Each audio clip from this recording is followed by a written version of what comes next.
with a sister who is younger than me, a father and a mother, and then we moved in with my grandparents when I was about 8. I was baptized as an infant, and when we moved in with my grandparents, it was a hard year because I was diagnosed with diabetes, and it was a time where we weren't sure what was going to happen because we actually thought my grandparents were going to lose the house.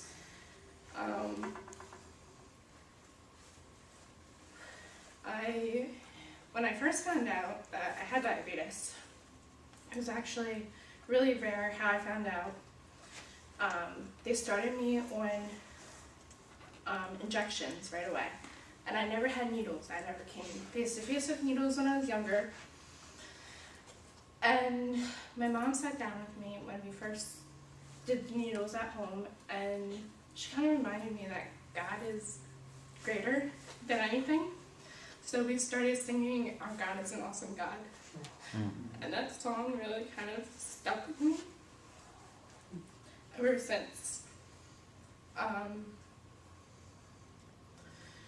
So as I overcame that and went to school, went to a public school right here in Lancaster. I was kind of always put down because I kind of always I knew where I wanted to go. I thought I wanted to be a teacher. And I always drew past Lancaster Bible College, and I'm like, I want to go there, I want to go there. And when I was in high school, I had IEP meetings, and they were like, no, you should go to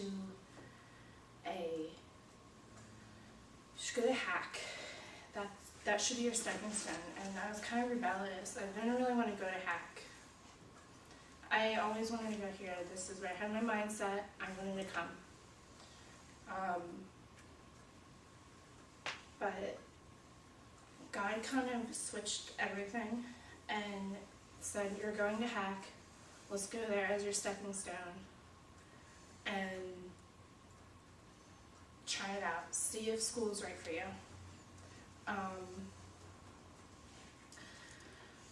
About my junior year of high school, I did color guard all throughout high school, and one hot summer day, I was out in the field with a flag, just standing there, and just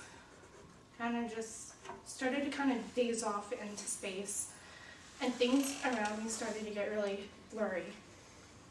And after that, I really don't remember anything except for waking up in an ambulance and seeing my second mom driving behind me, and they're like, you passed out at band camp.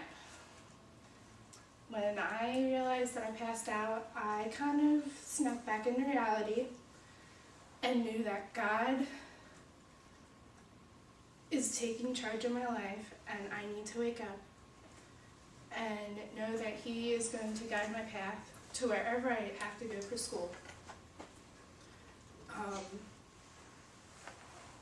As they were transporting me to the hospital, I went to the same hospital that my grandmother passed away in. And that was really hard for my mom to be there, to know that we were in the same emergency room with where my grandmother was.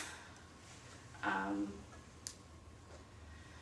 then after that, it was kind of noticed that I needed to really come back in and really kind of accept God, because I can't just keep going on knowing that I can just go on with life and just pretend God isn't there. So I kind of really had to refocus on God and agree with Him and know that HAC was the right thing that I need to go to. So I go to HAC for 2 years, thinking that I was going to be an elementary teacher.